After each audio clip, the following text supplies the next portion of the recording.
Well, you know, I decided to forego the paddle to put this on because it's so uneven. I'm just putting it on this way. Then I can get it all in the nooks and crannies and then come back as it's drying and maybe scrape some more of it off before I sponge it off because it's so uneven. You know, could I use that sponge applicator? You know, I could. I could use this, but I'm going to take this back to the store, I think. I don't really think I need it. We'll see.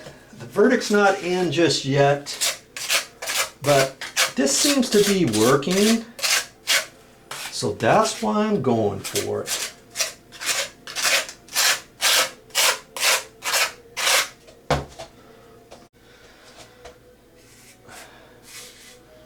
Now, I ended up deciding to do my finger right around the edge of this, but I could probably just do the tiles just as well as the putty knife, you know?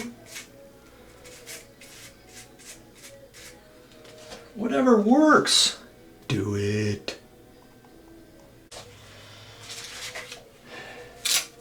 I've decided to just keep doing it with my putty knife. It's a flatter overall surface than just the finger. Yeah.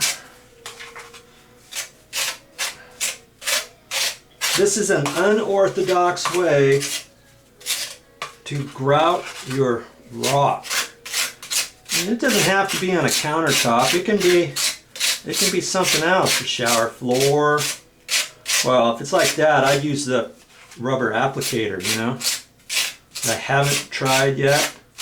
I guess I should probably try it on the right side of this sink, huh? Just to say I did. Before I use that other applicator though, just gonna wipe some of this off. I'm gonna have to keep an eye on this because once it starts drying, I'm going to want to get my sponge in there. I don't want to do the sponge too soon though. You know, it's going to be kind of a happy medium. And that's alright, I still got plenty of grout that if I take off too much, I can put a little bit of extra in there or whatever. Have fun with it. You know what, that's the last bit I have to do, and I can do that with the putty knife. Do I really want to mess this up? I could take this back to the store. This set me back over $5. I could buy a Big Mac and fries for that. I think I'll just have to show you using that sponge applicator on something else later on down the road. Sorry.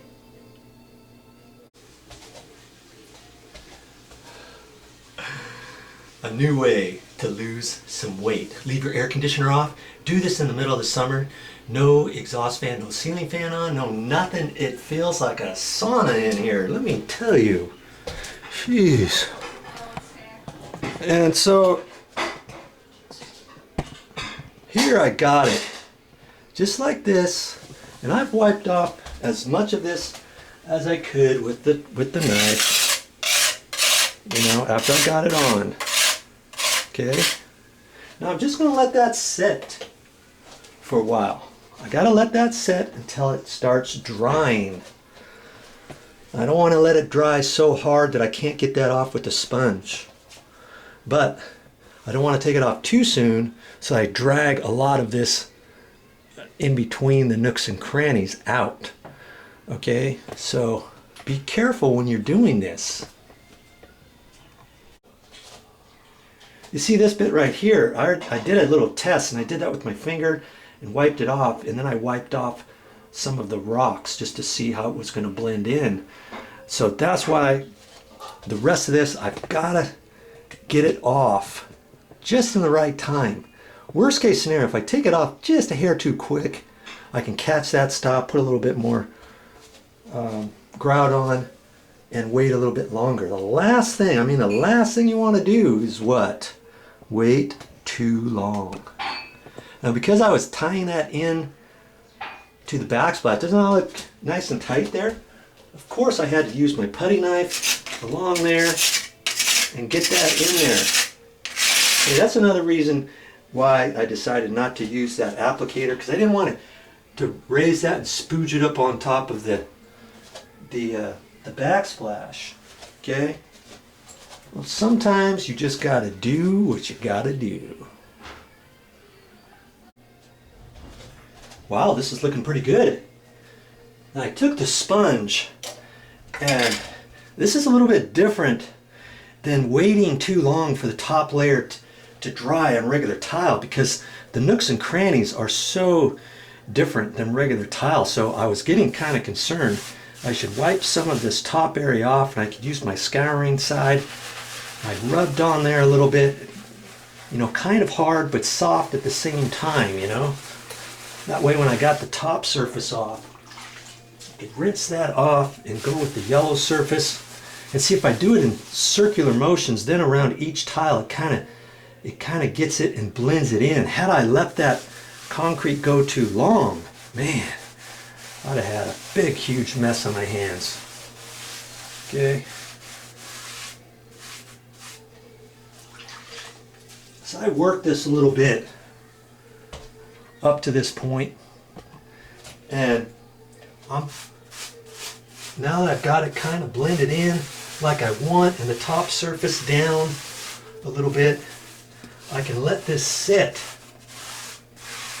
And I worked it around the edges here, and now I can let that sit and let it dry more so, and then I can start rubbing on it and scouring out and taking a putty knife and scraping off any little bits on there. I can go around under here and wipe that off and get my scrub brush in there and my trowel and stuff. I don't want to do it now because I'm going to get it back on that. So I can kind of wait on that. In fact, I could probably get a little bit of it.